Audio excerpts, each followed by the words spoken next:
Unlike some that are playing Rage 2, I'd played the original Rage and I enjoyed it. And I couldn't wait to play Rage 2.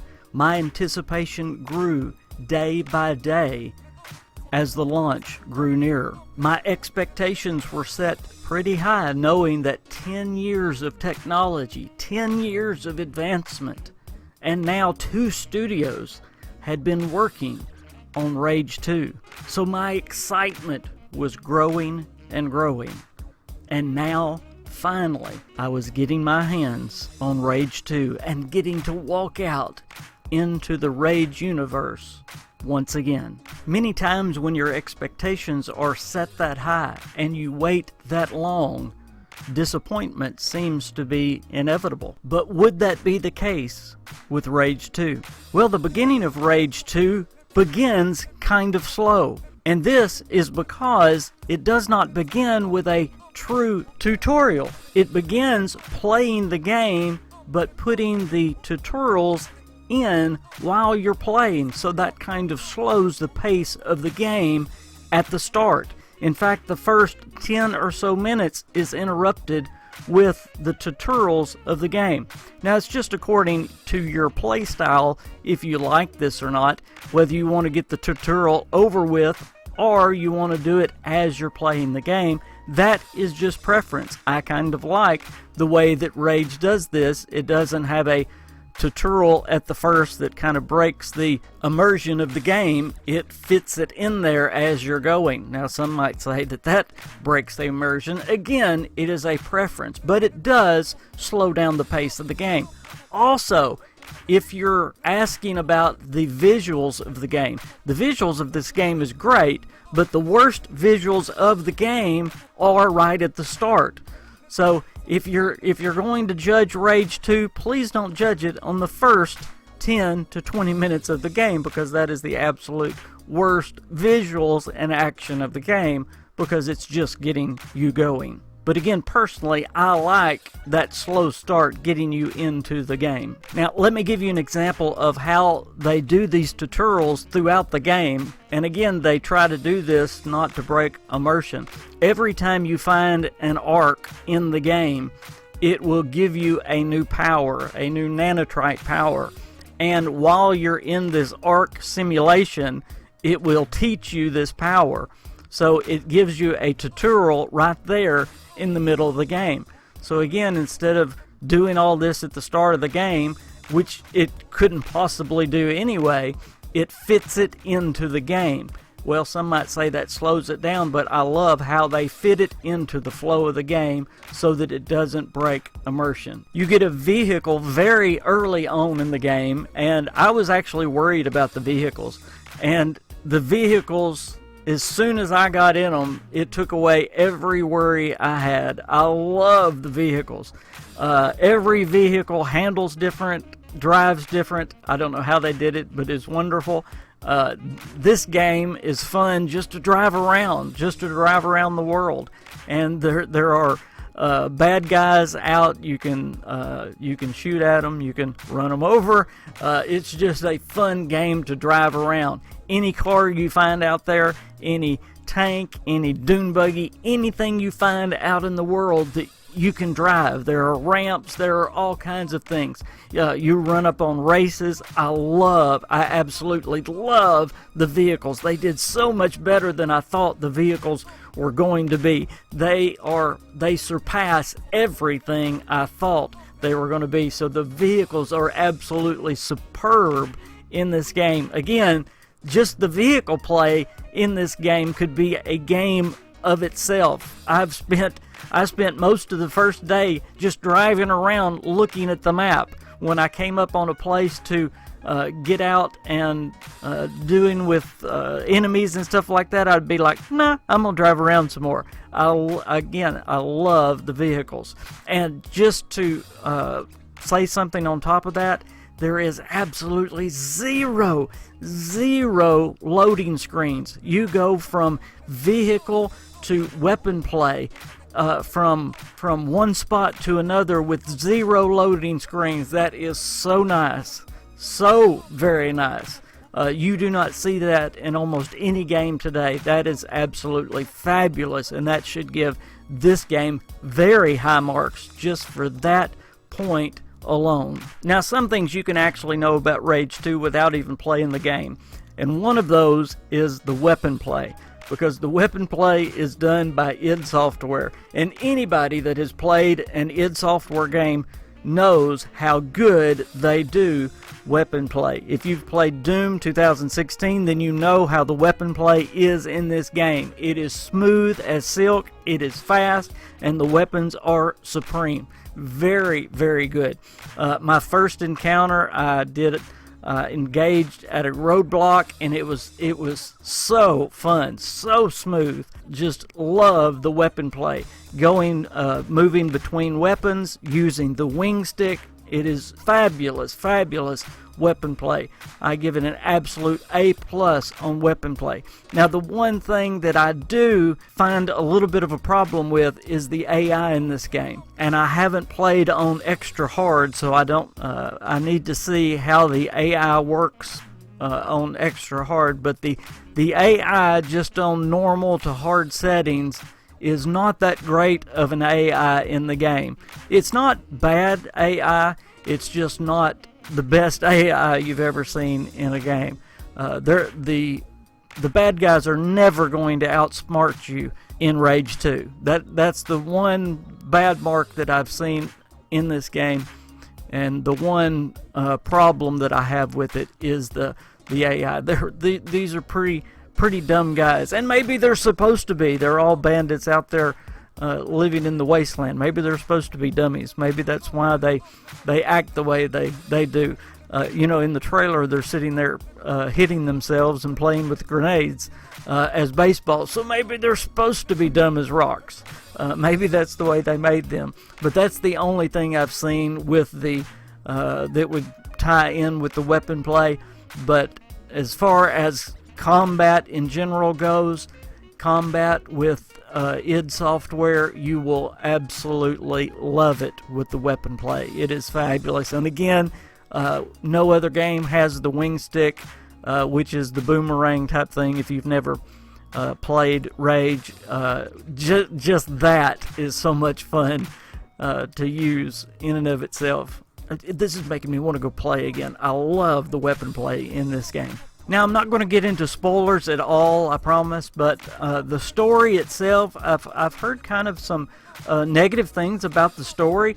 I kind of like how the story is set up. Of course, I don't know fully how the story goes. I've not gotten to the end of it, but I actually love how the story is set up, knowing what the first game was and what that story was, seeing some returning characters. I really, really like what this story is. To say one thing that is non-spoilery but might help you, it's a kind of a David versus Goliath type story, and I think it's going to be enjoyable all the way through. I love the characters in this game. I think they did very good with the characters that I've come in contact with so far. Again, I love the returning characters from the past game, or the characters that have a tie to the first game as well. But I think they did a good job on the character creation. I've also heard some negatives about the voice acting, and I've also really enjoyed the voice acting as well. As far as the main character, he does not speak that much, which I think is a good thing. I've often said that I like silent protagonists better. Maybe that's because I've played mostly RPGs most of my life and Bethesda Game Studios games. But I really like his tone. I really like the way he speaks. I'm using the male character. I like the voice acting with the other characters that I've run into as well. And then the towns. I love how they have set up the towns with the trading and all that. I really, really like the action and of the characters and how they've set up the towns as well. Each little city has at least one trader in them, normally more than that. They also have people that you can talk to, get side quests within the cities as well. Also, out on the main roads, you will find traders driving vans that you can trade out on the open road. But I do like the density of the cities and how they have them built. Just thinking of a couple of the towns right off the top of my head. Now, they're not overly full. They're not overly dense, but you don't expect them to be in a wasteland type setting. But for a game such as this, that is more of a FPS game than an RPG game, I believe they're a very good dense type city for a wasteland type setting, and much better than they were in the first raid. So I was actually really impressed with the first city that I came up on, and the traders and the amount of people that you could talk to, and I was pleasantly surprised with that. One thing that stood out to me in the trailers, and it has really stood out to me in the game, is the enemies. It also stood out to me when I played this at QuakeCon, but it has really stood out to me now that I've played it more. The amount of enemies, the different types of enemies that you run into, and the way you have to battle them. Now, this makes up for the AI problem because, and again, I don't want to give spoilers here, but some of these enemies, or all of the enemies, have different type abilities. Some use shields, some can be invisible, some have armor that certain guns do not affect. So you cannot take down every enemy the same way. So I really like that you never know. And speaking of that, even when you're in a vehicle, you may come up on a certain enemy.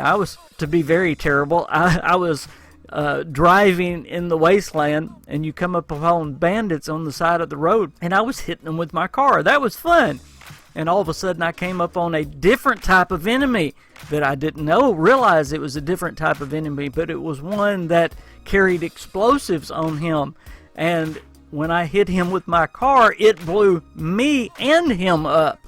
So again, this makes up for the AI problem, because there is no way you can take on every enemy the same way, and I absolutely love that they did that these enemies have such differing abilities that you have to take them on different, and you have to think and switch weapons and switch techniques in the middle of fighting.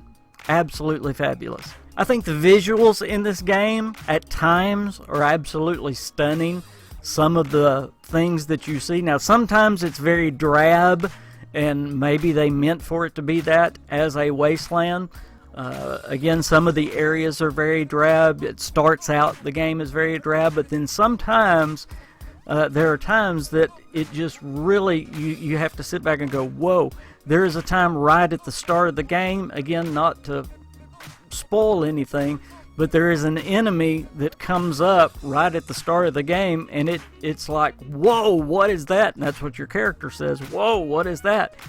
There are times that graphically, and maybe I would say cinematically, they really go over the top with the way things look in this game. They use color, they use many different ways of getting your attention in this game visually, and I like that. I've noticed while you're battling, you see a lot of color. It's not just the pink and all that you see during the trailer. There are a lot of colors in this game that are used, but again, there are places on the map that are very drab. You'll roll up on an outpost that is completely brown. It's a rusty building, and it's just a brown building sitting in the brown desert. So there are some places I believe that they meant to be drab, and there's some places and times, some enemies that are visually stunning. Trust me, just wait.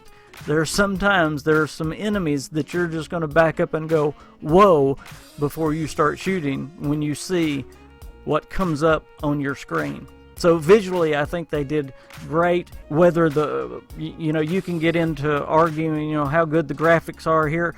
With what they have with the graphics, visually, I think at times they did really well. Now, I've also heard some people talking about how short the main story is. Well, a game like this is not built to run through the main story. I don't know why in this day and age we've gotten to where we just run through the main story. This is an open world game that has over 50 hours of content, and that's not counting roaming around just what I call piddling, which I spent most of the day doing yesterday, just doing whatever I wanted to do. Those hours don't count at all. So this game has more content than a game like The Outer Worlds that only has like 40 hours of content. So the main story itself may only have 10 to 12 hours, whatever their number they're spouting out, but this game has immense content. Go after the arcs, which is the powers you get. Go and explore this open world, and this game is meant to be savored and explored. Tim Willits, the head of id Software, even tweeted that yesterday when the game came out, that this game is meant to be savored. Slow down and take your time and enjoy this world. Don't run through the main story. In fact, right at the start of the game, they don't give you just one task to do. They don't just give you one thing to do in the main story. At the start, they give you 3 things to do. So it is designed to be an open world game that you decide where you want to go. It is not a linear game that says you go here now. This is a game that's meant to be played and replayed, because the next time you play it, it's going to be different. So enjoy the openness of this world and the amount of content that is here in an open world. With the amount of car convoys, with the amount of different vehicles that are out there that you can drive and customize, the hovercraft, the motorcycles, the tanks, I got an armored vehicle that shoots rockets today. I did that just today. Oh, that was a blast just to go around. And again, I was going around not doing anything but just driving around seeing what I could shoot. That's what I was doing. That doesn't count toward the game's content. That was just me having fun. So you can add that on top of that 50 hours. So just enjoy what the game has to offer. I love that about an open world game, and this game particularly. And let me say again, I said it in that means this game is very, very replayable. The main story is going to stay the same, of course, but this game will be entirely different every time you play it, because straight out of the gate, you can go anywhere on the map. Not many games will let you go anywhere from the start of the game, and this game, the whole map is wide open from the very start. That is another huge thing that Rage 2 allows you to do. Overall, my expectations were fully met by this game, and again, my expectations were very high. I've been waiting for this game for 10 years. I've been excited for this game ever since they mentioned it, and I've been looking forward to it, and my expectations were met in every way and exceeded in most areas. I knew exactly what the weapon play was going to be. The vehicles over exceeded what I thought it was going to be, and the world itself is really over exceeding. The characters have over exceeded. The only thing that is not up to my expectations would be the AI again that I mentioned, but everything else is either up to my expectations or above my expectations in this game. I want to wrap up my review with this. Rage 2 is so very unique of a game, and I believe the first Rage was too, and it's really what hooked me with the first Rage, and this Rage does it better. Rage 2 is a hybrid game. It's not a first-person shooter. It's not an RPG. It's not just an open-world action-adventure game. It's all of those things wrapped up in one. It really has something for everyone. If you like playing Grand Theft Auto, then you're going to love parts of this game. I mean, it has things straight out of Grand Theft Auto. Do you like Fallout? Then it has parts of Fallout in it. Do you like Wolfenstein and Doom? It has parts of Wolfenstein and Doom in it. Do you like racing games? It has parts of it is a hybrid game. It has all of those things wrapped up into one. It has so many activities for you to do. And you get to choose what you want to go do whenever you want to do it. That's what's so unique about this. 1 minute you will be out in the open world doing something like an RPG, and the next minute you will be going through a level that looks like a first-person shooter Doom level. And I really, really love that about this game. That's what keeps you from being bored in a game. It's not the same thing over and over and over with Rage 2. It has so much to offer. And I would recommend this game almost to any type gamer because it has so much to offer. Again, do you like first-person shooters? Rage 2 has it. Do you like open-world adventure games?